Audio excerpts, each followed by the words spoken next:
Pourquoi quitter des équipes prônant l'équilibre vie pro-perso alors que tant d'entreprises s'en réclament aujourd'hui?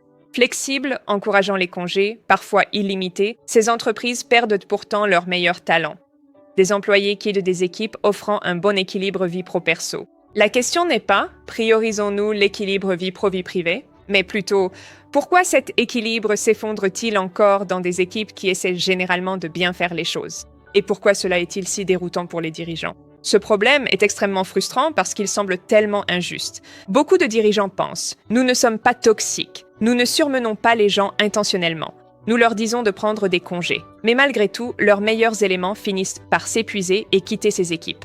Selon plusieurs études sur le monde du travail, la majorité des employés qui démissionnent affirment qu'ils étaient épuisés ou désengagés bien avant de partir. Et beaucoup rapportent que la direction a en fait été surprise par leurs décisions. Cet écart entre la perception des dirigeants et l'expérience des employés est en réalité au cœur du problème. Voici la première vérité qui dérange. L'épuisement professionnel n'est pas uniquement causé par de longues heures de travail. Les recherches montrent de façon constante que le burn-out est provoqué par un stress prolongé sans aucune récupération ou avec un manque de récupération, un manque de contrôle sur la charge de travail, une charge cognitive constante et un repos retardé ou insuffisant. En d'autres termes, vous pouvez travailler un nombre d'heures raisonnable dans une entreprise qui soutient l'équilibre entre vie professionnelle et vie privée et tout de même vous épuiser. Cela arrive si la récupération n'a jamais vraiment lieu, et c'est la raison pour laquelle les horaires flexibles n'aident pas automatiquement, et que les congés illimités sont connus pour ne garantir aucun repos. Ainsi, de bonnes intentions ne mènent pas forcément à de bons résultats dans ce cas, et c'est parce que le burn-out est un problème systémique, pas un problème de politique interne. Pourquoi le soutien à l'équilibre échoue souvent dans la pratique? La plupart des entreprises reposent sur 3 hypothèses. Première hypothèse, les gens prendront des congés quand ils en auront besoin. Mais en réalité, les employés très performants repoussent souvent le repos, et les gens évitent de prendre des congés pendant les périodes vraiment chargées.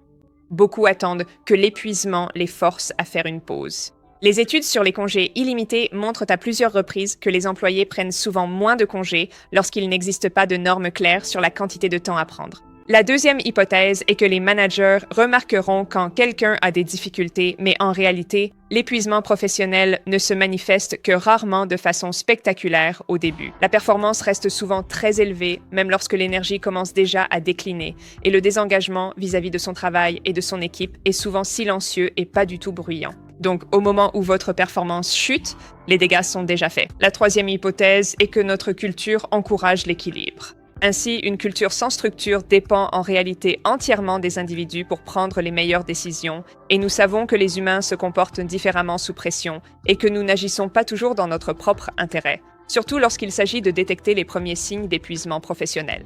La phase silencieuse avant que les gens ne démissionnent. Voici ce qui se passe réellement avant que quelqu'un ne quitte son poste à cause de l'épuisement. Il n'y a pas de plainte, pas de conflit, aucune insatisfaction ouverte que l'on puisse détecter. Au lieu de cela, les gens arrêtent de planifier leur pause à l'avance, les congés payés deviennent réactifs plutôt qu'intentionnels, le temps de récupération est sans cesse repoussé, et ainsi l'énergie décline progressivement, mois après mois. Et cette phase peut facilement durer des mois. Et pendant que cela se produit, de l'extérieur, l'employé semble aller bien, le travail est fait et aucune alarme ne se déclenche. Mais intérieurement, la motivation baisse déjà. Le lien émotionnel avec le travail s'affaiblit et quitter l'entreprise devient une option dans leur esprit. Au moment où quelqu'un démissionne, la décision est souvent déjà prise émotionnellement. Ce que les données nous disent et ce qu'elles ne nous disent pas. Voici l'idée clé. Le comportement des gens change avant leur performance. Et l'un des indicateurs comportementaux les plus clairs du désengagement est la façon dont les gens utilisent ou cessent d'utiliser leur congé. Il existe certains schémas courants qui apparaissent avant qu'une personne ne quitte son emploi. Par exemple, on peut voir que cette personne travaille à un poste stressant depuis un certain temps sans prendre de véritables pauses. Ils peuvent aussi reporter sans cesse la prise de congés payés et accumuler des jours de congés sans jamais vraiment les utiliser.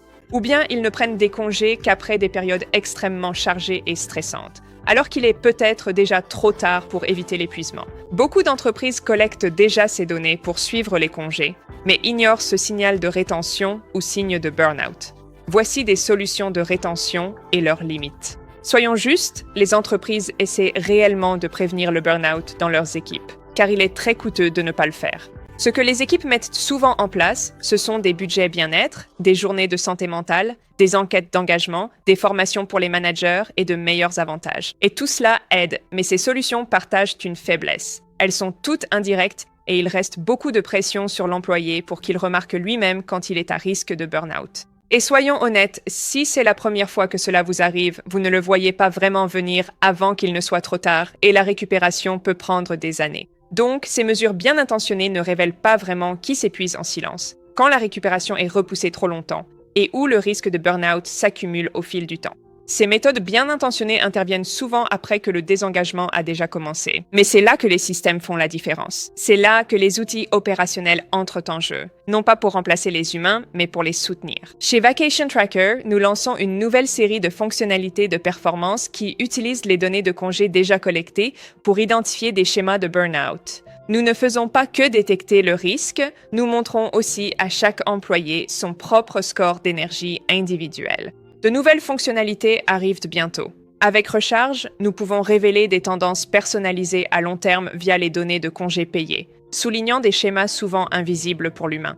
Par exemple, ma propre énergie diminue si je repousse trop longtemps la prise de congé. Des outils comme celui-ci normalisent la conversation précoce autour de la prévention de l'épuisement professionnel afin que cela ne devienne jamais un véritable problème à résoudre une fois que la performance et l'énergie de vos collaborateurs ont déjà trop baissé. Recharge de Vacation Tracker ne résout pas l'épuisement professionnel, mais agit concrètement. Il visualise les tendances de congé pour prévenir les signes d'épuisement. Il souligne une récupération insuffisante et sensibilise plutôt employés et managers à leur gestion de l'énergie, car l'énergie de votre équipe définit sa performance. Intégré à Vacation Tracker, avec ses suggestions de repos, il facilite grandement le passage à l'action.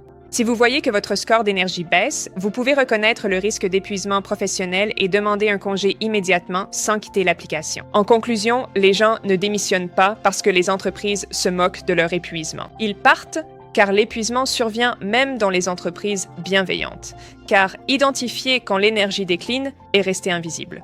Le burn-out est souvent détecté trop tard. L'équilibre vie pro-perso dépasse les politiques. C'est gérer l'énergie durablement. Pour retenir les talents, les intentions ne suffisent pas. Il faut guetter les signaux discrets et agir à temps. Découvrez Recharge par Vacation Tracker et on se retrouve dans la prochaine vidéo. Au revoir.